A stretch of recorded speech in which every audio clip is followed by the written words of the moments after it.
Hey guys, EST here with another great video, and this time we're covering cooking in an emergency environment. And there are some definite misconceptions about this topic, and really people don't know what they don't know. You might think you know how to cook, but things are a lot different when your safety is at risk and there's a huge weather event or war breaks out or just pretty much anything. And you guys know I love covering topics where people don't know that they don't know something. And if my voice sounds a little bit off, it's the Canadian wildfires are blowing smoke our way, and my gosh, this morning it looked like driving through some kind of post-apocalyptic hellscape. It is blowing over, and my gosh, my eyes and my nose and throat are on fire. The smoke is going to get you even from thousands of miles away. So a little mini tip there, but let's get into cooking. So cooking for at home, whether you do it or not, we're going to kind of cover both of those.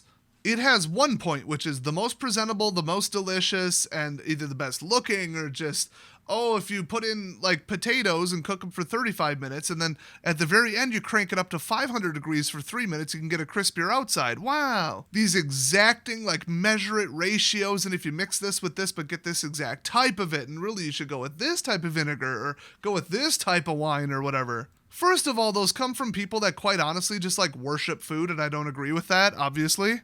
A lot of cooking channels take that way too far. They made their whole life revolve around that, and they're obsessed with it. And I don't think a lot of those people are playing it up just for the camera. I think they really legitimately have a problem, and then people watch it because they're like, ooh, food, yummy. But also it's educational and stuff, so I've probably watched in the last 10 years 500 hours of cooking videos on YouTube, so I kind of got it down. And I've done it myself to save money, have better, healthier food, less prepared stuff, and just less salt, really, because, that ain't good for you, but generally it's really bad for me. I'm not going to get into it.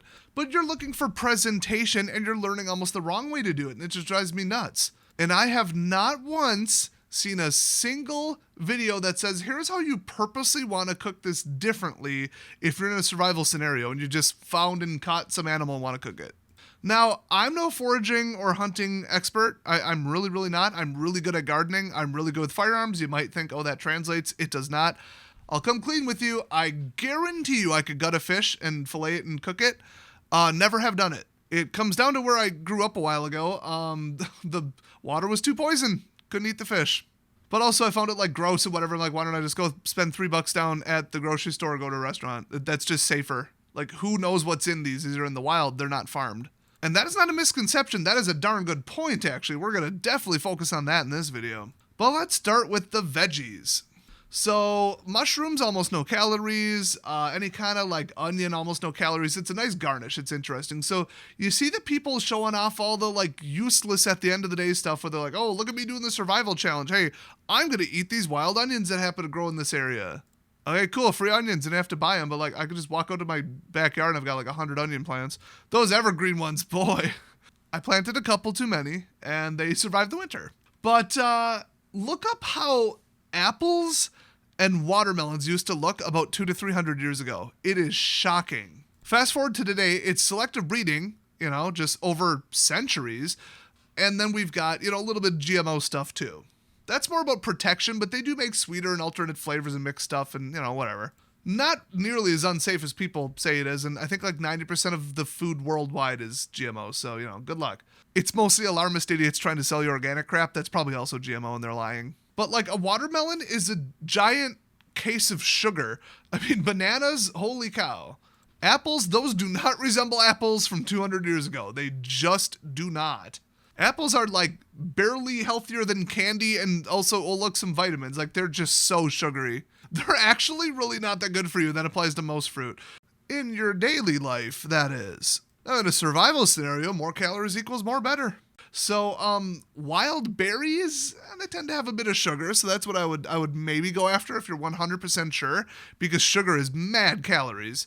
I mean, it's high and then crash, and people are like, oh, but refined sugar and cane sugar versus, fructose, which is like a half-chain molecule. Nah, it's...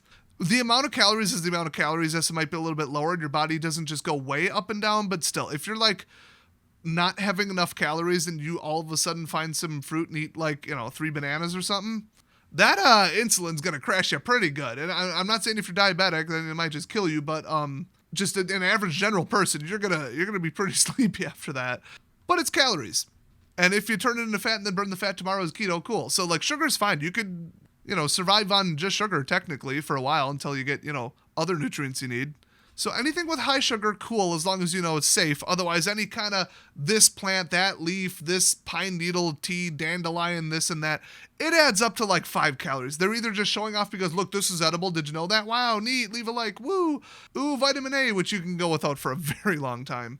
And the closest you can get to that meaning anything or doing anything for you in a survival scenario is like, oh, my stomach was empty, or like a mental thing where like, ooh, nice tea, which almost all wild tea is awful.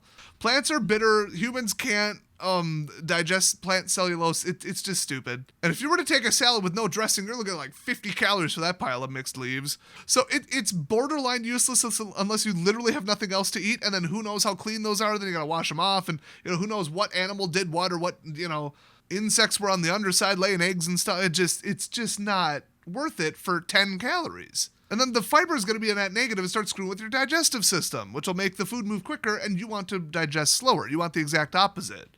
So I would just stay away from everything in the wild other than high sugar stuff, or like really good known vegetables and stuff. Like I heard with bardock, which is like the cousin of rhubarb kind of, you can dig up that root and it's right up there with like carrots or jicama or something like that. So like that's pretty good stuff, but there's not many other exceptions. I guess coconuts, depending upon where you live, that's a pretty obvious one where I'd be like, yeah, sure, electrolytes, sugar, coconut oil.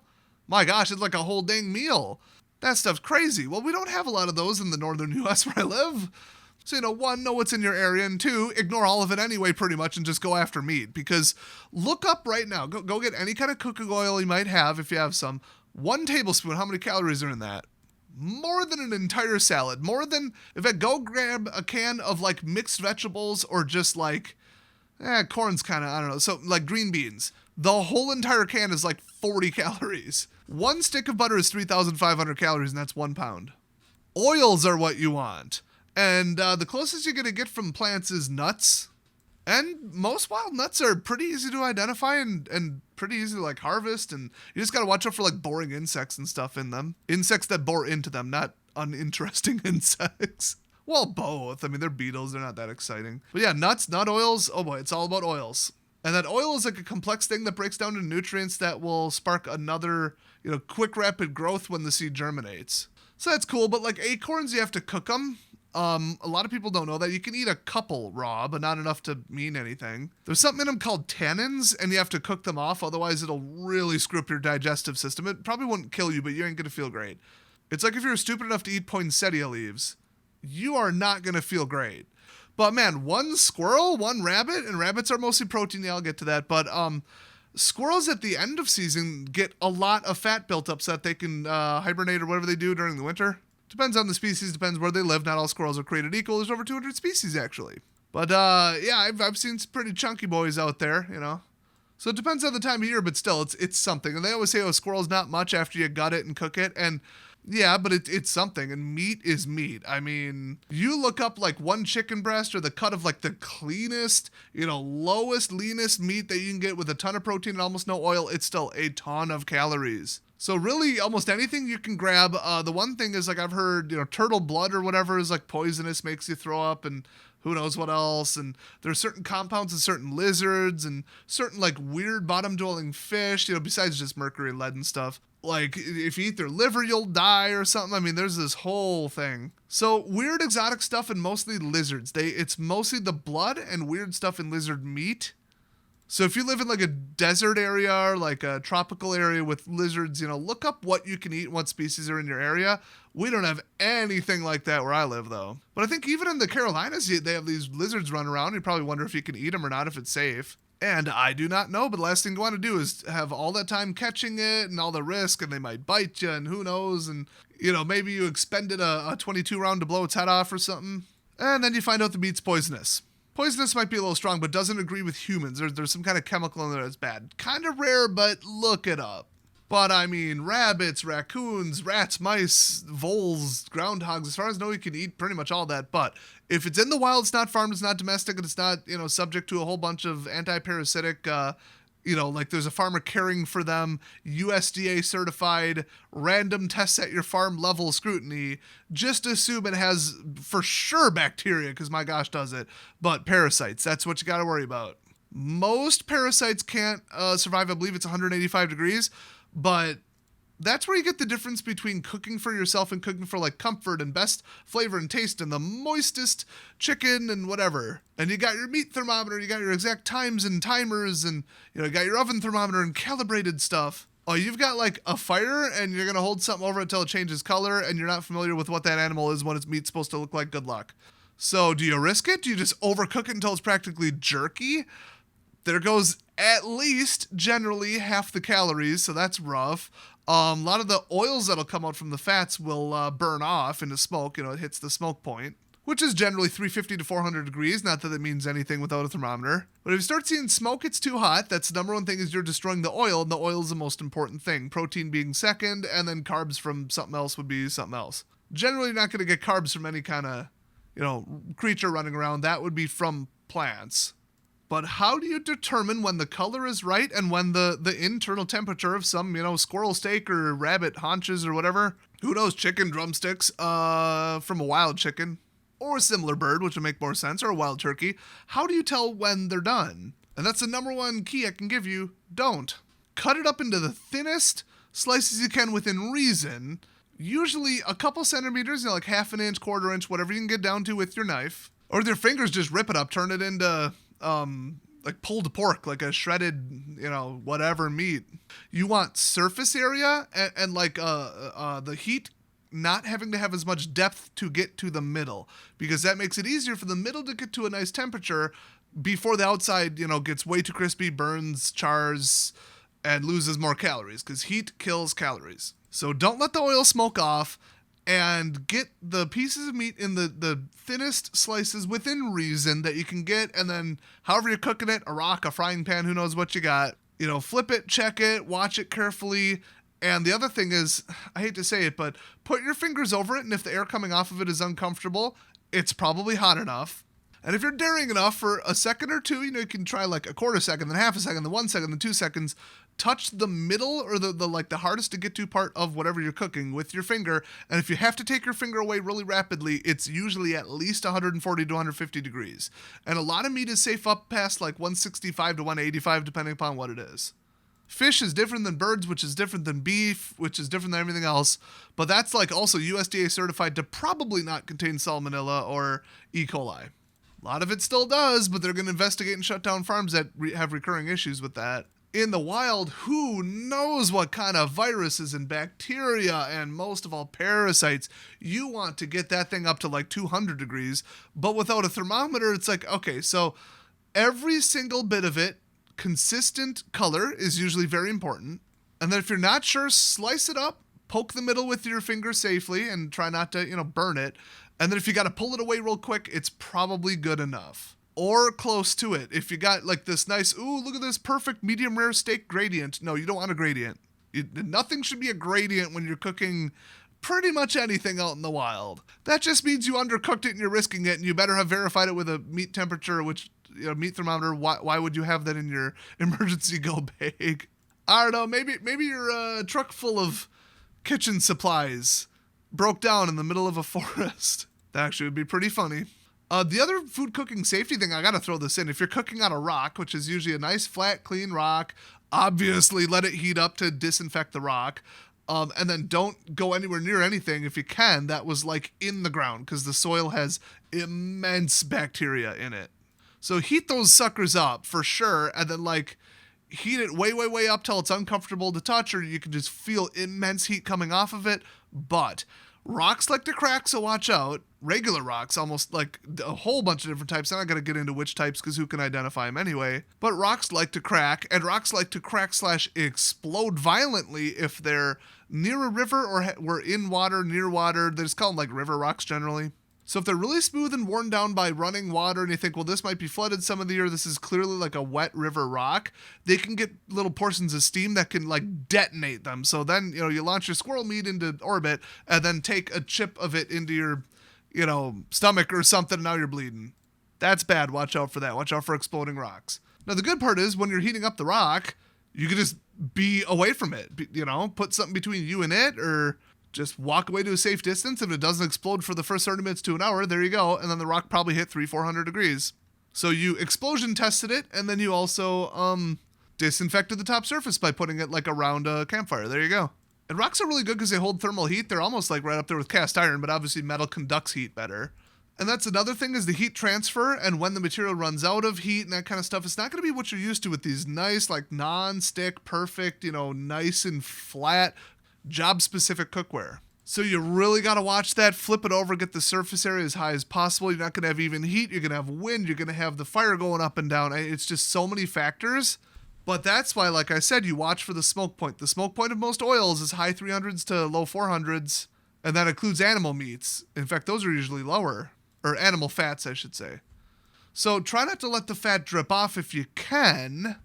And if you see it smoking off, you're too hot, move it back, let it cool. Whatever you can do. And then the thinnest, slices with the highest surface area, and cook it as long as you can without it becoming dry or burnt or over. Now, eating burnt food is quite bad for you too. So if you get it a little too charred on one side, you went a little over, okay, remember that for the next time.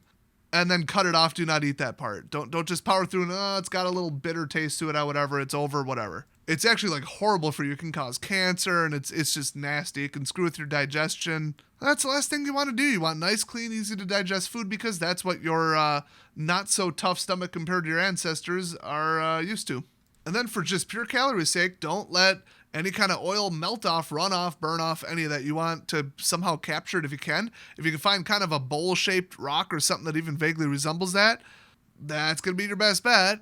Or just carry some super lightweight aluminum cookware in your backpack. I actually have some. It just saves so much calories. You can boil water. It's so much simpler, and it's so important to something you're going to need quick, which is food and water. I think it's worth it, but they make like camping, not even camping cookware. That's just more like, it won't get destroyed in a fire, but like ultra lightweight thin aluminum stuff. Very, very, very smart. It sticks like crazy. It's not good, but like in an emergency scenario, 4 ounces of this simple little, 2-piece clasped together kind of thing, and you can boil water in one and cook meat in the other. Boy, well worth the wait and the space. And then you don't have to cook on sketchy rocks and take longer and do it more efficiently and less safely. Because there's only so many hours in the day, and the safer the better. So the only other thing to mention, and I'm leaving this for the end because it's terrifically obvious, but some people might not know it, there's this thing called the danger zone, and the danger zone for meat is pretty much above refrigeration temperature. We've all been to that family picnic, get-together, family reunion, whatever. You wonder, how long did that mayonnaise and that meat and this thing stay out, and there's flies on it, and I don't know. How long are you supposed to leave that in the sun after it's been prepared? So if you've got fresh meat, there's almost no way to practically preserve it. You can get a couple hours if you're lucky, and even then, the bacteria are going to start just almost from the second that thing gets, shot by your 22 or slingshot or trapped or whatever you're going to do.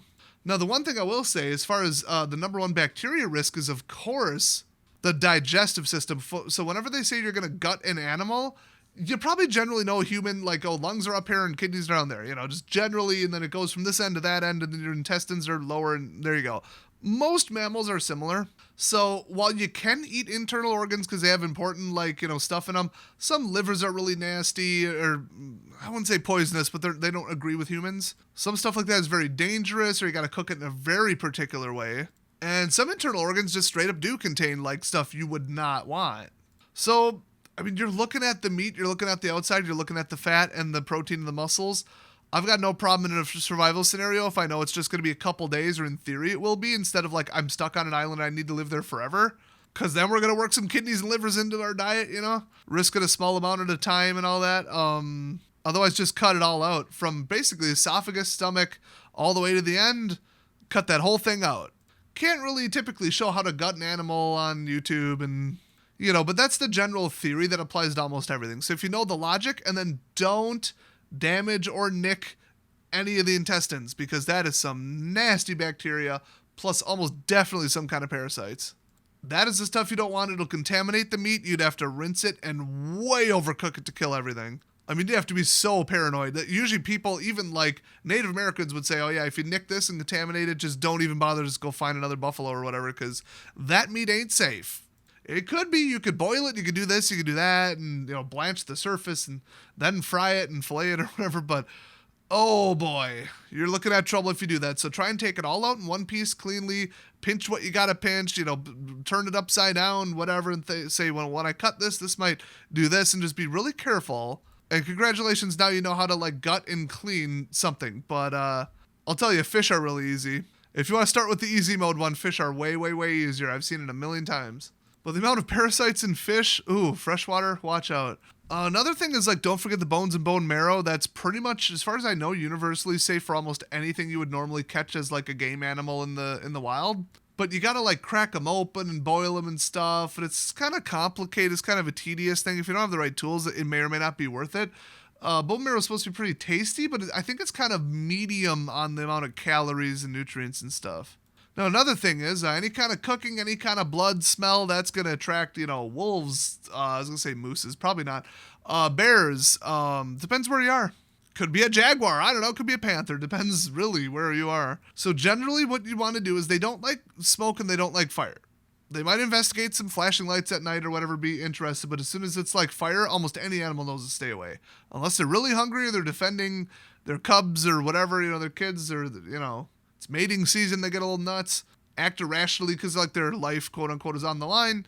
So never say, 100% of the time, I'm going to be safe if I do this or like whatever. If everything's hibernating, everything's good, get to a safe area, get up high, get whatever you can get to cook that. And then as quick as you can, move a mile or two away, if you can. Cook it, there it is, put it in your sack, put it in your hand, put it in whatever you got, and then eat it while you're on the move. You're going to leave a trail of scent, but like as soon as it's gone, then dispose of anything, wash your hands, get any kind of food scent, any kind of tasty prey scent where something might want to come take it, If you're in an area like that, but almost every place has areas like that or animals like that. By me, not really. I think the worst that would show up is a raccoon, and then I would just like eat that too. But you go a little north of me, you got wolves, you got bears, and it's not unheard of to see wolves and bears around here. It's just very, very rare. In almost all of Canada, they know where bear season is and when it is and all that, and yikes, it's pretty much everywhere. Outside of city, yeah, and they wander into cities too once in a while. So if you're cooking while camping, everybody's got bear spray, everybody knows what to do, how to scare them off, what species you should probably run from or not run from, which is none of them. But like what ones you could probably scare off, like the smaller ones, and in what circumstances, that kind of stuff. That's like, you learn that in school up there. So watch out for other things trying to smell your food. And the other thing is don't try and like store it or like cook something, then go to sleep, eat half of it, keep half of it, leave it out, kind of warm it by the fire, put it in a pot. Insects are going to come after it. Flies are going to come after it. If you can get it underwater and get it to like an exact simmer, cool, or just reheat it, reboil it, I don't know, cool. Because that is anaerobic, and anaerobic bacteria take longer to propagate, and then as soon as you get them hot again, they're dead. But like meat just sitting on a rock, yeah, some like bird's going to take that. So do try to eat it all in one sitting, and if you can't eat it all, don't make yourself sick, but like, cool, you've got enough food, lucky you. Don't try to preserve it, don't try to carry it, because the scent and the contamination, and you don't have like plastic or ice, or it's just so dangerous unless you know how to smoke it really well or dehydrate it really well, which takes forever. Actually, both of them do. And then you have to like build a smoker. It's just like a whole thing, But if it's an urban environment, like something kills 95% of the population, everybody's scavenging everything, and now it's like mixed industrial, commercial, residential with also wild animals kind of taking over, like rabbits and squirrels getting even more popular than they are now, as far as like populace, I should say. Well, then you might be able to smoke something. You might be able to find a full stove and light a fire in it. You might be able to bust into somebody's house and cook it on their fireplace. I don't know. Assuming like they're gone, but even war zones or evacuation zones, or who knows. Maybe you slept through it and everybody's gone, and now you're like, oh, now I gotta live, except just go get canned food. Like, just go raid someone's freezer. It's probably good for 24 hours. So there's all these different scenarios. Don't just always think, oh, well, people on the Discovery Channel in the early 2000s were always out in the woods, so I'm always going to be out in the woods. No. You might have access to all kinds of stuff. Now, the last thing, I think I mentioned this in a previous video, but basically, wash your hands as much as possible. Anything you touch, any kind of dirt, any kind of contaminated water. That's now, you got your 10 utensils attached to your hands there and your fingers. And those are going in your mouth or touching things that are about to go in your mouth. That is bad. You are going to get sick. So I like having a little bit of liquid alcohol. I like having an antibacterial camping soap a lot better. So do consider that. Otherwise, any kind of utensil. I've got a nice little, camping stainless steel fork spoon combo that folds up real small, real light. Cool. It's in my go bag.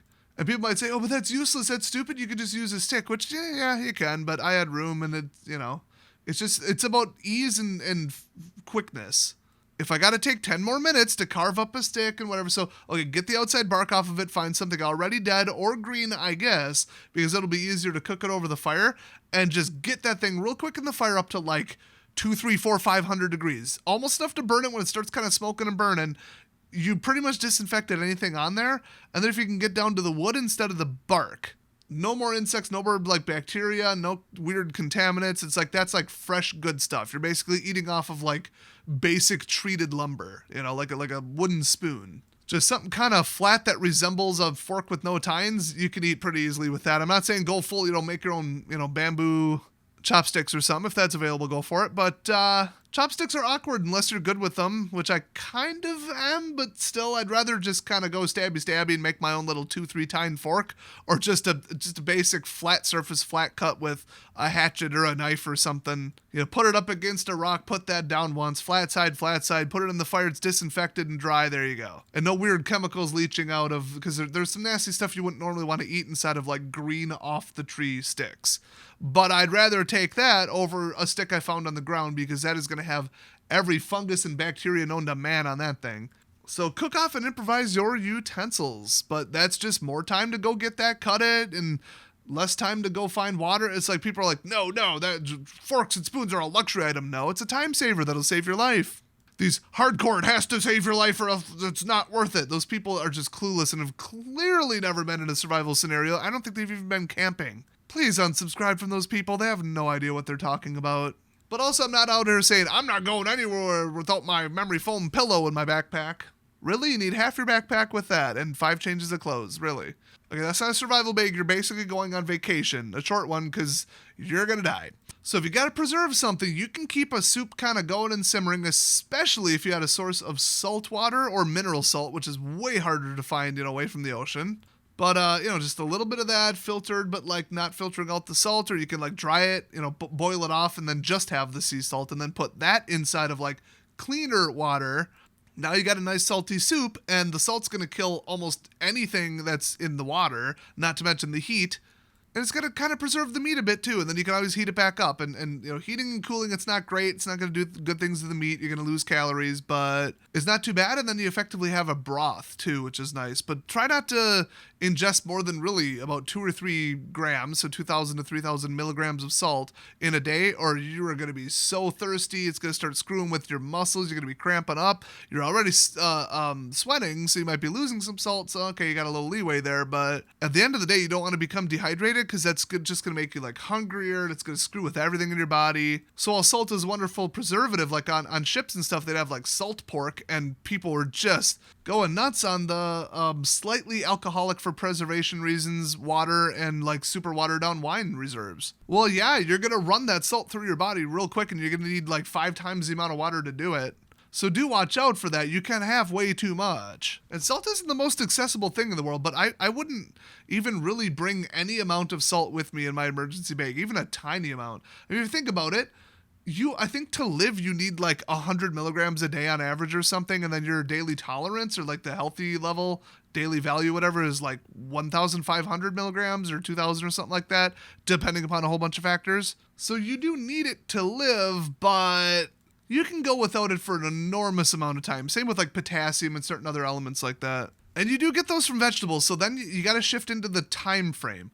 Are you expecting to get, rescued or get where you're going or whatever's going on, have the issue resolved within a couple days? Or are we talking like 2 months you're going to be out here? You got to walk to like another country or something. Those are 2 different things, because there's short term, I just need energy, I need fat, I need protein, I'm fine, I'll go with the other stuff. And then there's long term, and the long term, there's one thing I will carry that's super light. You just seal it up, 4 corners, Mylar, seal, done with a little $2 hair straightener. Oxygen absorber if you can get it in there, desiccant if you can get it in there. Those are pretty cool. Or just package them in, a place where you're running a dehumidifier. Get it down to 30%, you'll be fine.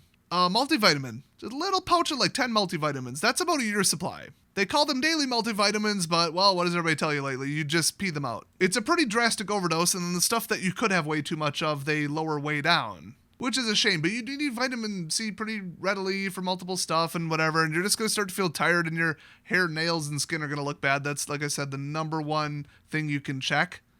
or lack of concentration, lack of energy. That could be anything else, but like, yeah, you can see the signs of malnutrition. That's when you gotta go start getting trace elements of stuff. That's when you gotta start going to like the fruits, the vegetables, and that kind of stuff. But you can go without it for like a week, no problem. I mean, look at some people in America where they actually say in America malnutrition is going up, and it's because people are like, oh, Doritos, Twinkies, whatever, this hyper processed whatever, and this sugar thing and this thing, and you're just eating one thing instead of like a whole bunch of diverse things, or like a sandwich, which should contain, multiple ingredients and all that. No, people are just like, oh, I'll just eat this, whatever.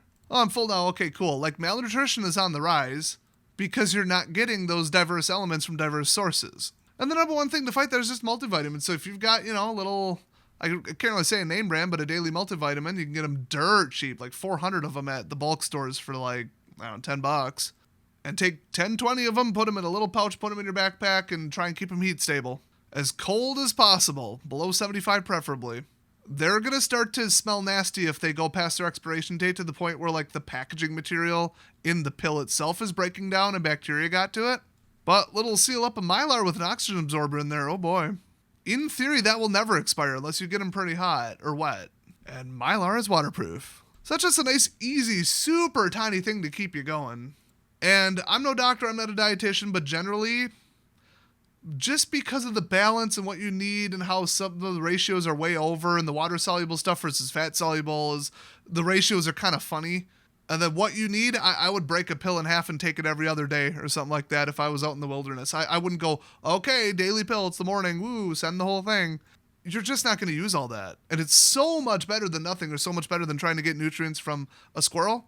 Or some sketchy random leaves and vegetables that you're not sure if you got the right species, or some berries. Nah. And like I said, worst case, you can get certain things from like livers, kidneys, and like roasted, insides, even brains, unfortunately, of different mammals. That's just where they store the more exotic stuff. The long term, if you had to resort to that, that's a thing. Don't just go, oh, that's inedible. That's all internal organs. That's gross and dangerous and whatever. It's more dangerous, but generally, you can eat a couple certain organs of certain mammals, especially if you really, really, really, really, really cook them. And I kind of mentioned this, but this was in my notes. I want to reiterate it. 212 degrees is the temperature in Fahrenheit that water boils at, and then that is slightly affected by elevation. 212 degrees is hot enough to kill pretty much anything, so you could just boil meat instead of cooking it. But 212 is a little bit of like a lower limit. A frying pan will get way up there. Something on a fire, you're looking at hundreds of degrees. But that's where you get, like, if you were to chop up a chicken breast into little tiny chunks and then put it in water, you can cook it. You can fully cook it. And then every little bit of oil that comes off of that meat cut is now in the water, which you're now also boiling, so you're sanitizing it, and then you can drink it, and it's kind of a broth, and you get every little bit of that oil. So boiling is not actually a terrible way to cook meat. But if you had something the size of like a modern chicken breast and you tried to cook that just in water, I'm not sure the temperature would ever get to the middle. And if it did, I can't imagine what that outside would look like. You'd have the toughest, worst texture, but it's still edible. So boiling in water and effectively just making anything into a soup. Very interesting cooking tactic in the wild if you have a container that can do it. You basically need a pot or pan, because I don't know how you would possibly do that in the wild with like, I don't know, banana leaves or something. Maybe a very conveniently shaped rock, or making your own clay something, whatever. I don't know. If you could make a clay kiln, you probably should have just spent the time just cooking something. Just finding it, cooking it a different way.